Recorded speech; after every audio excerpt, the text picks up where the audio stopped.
ಎಲ್ರಿಗೂ ನಮಸ್ಕಾರ. ಎಲ್ಲರೂ ಮನೇಲೂ ಶಿವರಾತ್ರಿ ಹಬ್ಬಕ್ಕೆ ತಂಬಿಟ್ಟು ಮಾಡಿರ್ತೀರ ಅಂತ ಗೊತ್ತು. ನಮ್ಮ ಮನೇಲಿ ಹೇಗೆ ಮಾಡಿದ್ವಿ ನೋಡೋಣ ಬನ್ನಿ. ಸ್ವಲ್ಪ ಜಾಸ್ತಿ ಕ್ವಾಂಟಿಟಿನೇ ತಂಬಿಟ್ಟು ಮಾಡ್ತೀವಿ ನಾವು. ಸೊ ಮೊದಲಿಗೆ ಅಕ್ಕಿ ಮತ್ತು ಗೋಧಿನ ಹುರ್ಕೊಬೇಕು ಕೆಂಪಾಗೋ ತನಕ. ನಾವಿಲ್ಲಿ 1.5 kg ಅಷ್ಟು ಅಕ್ಕಿ, ಅರ್ಧ kg ಅಷ್ಟು ಗೋಧಿ ತೊಗೊಂಡಿದ್ದೀವಿ.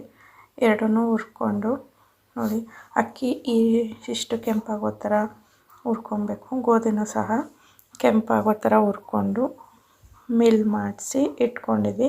ಈ ಮಿಲ್ ಮಾಡಿಸಿದ್ದನ್ನು ಜರಡಿ ಆಡ್ಕೊಬೇಕು. ಜರಡಿ ಹಿಡಿದ್ಮೇಲೆ ಇದಕ್ಕೆ ಇದರಲ್ಲಿ ಸಣ್ಣ ಸಣ್ಣ ತರಿ ಇದ್ದರೆ ಹೋಗುತ್ತೆ. ಈ ಜರಡಿ ಹಿಡ್ದಿರೋ ಹಿಟ್ಟಿಗೆ ಹುರಿದಿರೋ ಕಡಲೆ ಮತ್ತು ಕಡಲೆ ಬೀಜ, ಸಿಪ್ಪೆ ತೆಗೆದಿರೋದು, ಬಿಳಿ ಎಳ್ಳು ಮತ್ತು ತುರಿದಿರುವಂಥ ಕೊಬ್ಬರಿ ಎಲ್ಲನೂ ಮಿಕ್ಸ್ ಮಾಡಿ ಹಿಟ್ಟು ಜೊತೆ ಹಾಕಿ ಚೆನ್ನಾಗಿ ಮಿಕ್ಸ್ ಮಾಡಿ ಇಟ್ಕೊಬೇಕು.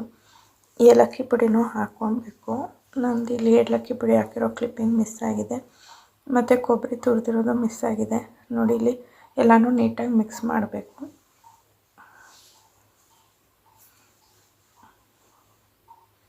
ಎಲ್ಲ ನೀಟಾಗಿ ಮಿಕ್ಸ್ ಮಾಡಿದ ಮೇಲೆ ಇದಕ್ಕೆ ಬೆಲ್ಲದ ಪಾಕ ಹಾಕಿ ಉಂಡೆ ಕಟ್ಕೊಳ್ಳೋದು ಅಷ್ಟೇನೆ.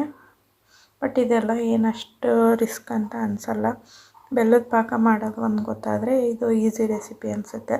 ಬಟ್ ಬೆಲ್ಲದ ಪಾಕ ಏನಾದ್ರು ತೀರಾ ಜಾಸ್ತಿ ಪಾಕ ಬಂತಂದರೆ ಈ ಉಂಡೆನ ಕಲ್ಲು ತಗೊಂಡು ಕುಟ್ಟಿದ್ರೂ ಪುಡಿ ಆಗೋಲ್ಲ, ಹಂಗಾಗ್ಬಿಡುತ್ತೆ.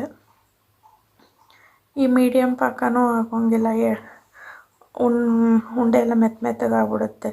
ಈ ಕಡೆ ಜಾಸ್ತಿ ಪಾಕನೂ ಬರೋಂಗಿಲ್ಲ, ಮೀಡಿಯಮ್ ಇರೋಂಗಿಲ್ಲ, ಆ ಥರ ಪಾಕ ತೆಗಿಬೇಕಿದು.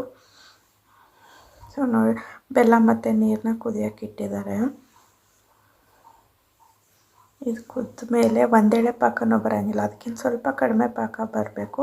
ಪಾಕ ಬಂದಿದ್ಮೇಲೆ ಪಾಕನ ಹಿಟ್ಟಿಗೆ ಹಾಕ್ಕೊಂಡು ನಾವು ಸ್ವಲ್ಪನೇ ಕಲಿಸ್ಕೊಂಡು ಉಂಡೆ ಮಾಡ್ಕೊತೀವಿ. ಸ್ವಲ್ಪ ಕ್ವಾಂಟಿಟಿಲಿ ಮಾಡೋದಾದರೆ ಎಲ್ಲನೂ ಒಟ್ಟಿಗೆ ಹಾಕಿ ಪಾಕ ಹಾಕಿ ಎಲ್ಲನೂ ಒಟ್ಟಿಗೆ ಕಲಿಸ್ಬಿಡ್ಬಹುದು. ನಾವು ಜಾಸ್ತಿ ಕ್ವಾಂಟಿಟಿಲಿ ಮಾಡ್ತಾ ಇರೋದ್ರಿಂದ ಸ್ವಲ್ಪ ಕಲಿಸ್ಕೊತೀವಿ. ಸಪೋಸ್ ಎಲ್ಲನೂ ಒಟ್ಟಿಗೆ ಕಲಿಸ್ತಂದರೆ ಬೇಗ ಉಂಡೆ ಮಾಡಲಿಲ್ಲ ಅಂದರೆ ಅದು ಗಟ್ಟಿಯಾಗಿ ಮತ್ತೆ ಪುಡಿ ಆಗುತ್ತೆ, ಉಂಡೆನೇ ಕಟ್ಟೋಕ್ಕಾಗಲ್ಲ, ಹಂಗಾಗ್ಬಿಡುತ್ತೆ. ಅದಕ್ಕೆ ನಾವು ಸ್ವಲ್ಪನೇ ಕಲಿಸ್ಕೊಂಡು ಎಲ್ಲ ಮಿಕ್ಸ್ ಮಾಡಿ ಪಾಕದ ಜೊತೆ ಉಂಡೆ ಮಾಡ್ತೀವಿ. ನೋಡಿ, ಈ ಥರ ಬೆಲ್ಲದ ಪಾಕ ಏನಾದ್ರು ಒಣಗೋದ್ಮೇಲೆ ಅದು ಪುಡಿ ಆಗಿಬಿಡುತ್ತೆ. ಅದಕ್ಕೆ ಬಿಸಿಲಿದ್ದಂಗೆ ಉಂಡೆ ಕಟ್ಟಿ ಇಡ್ತೀವಿ.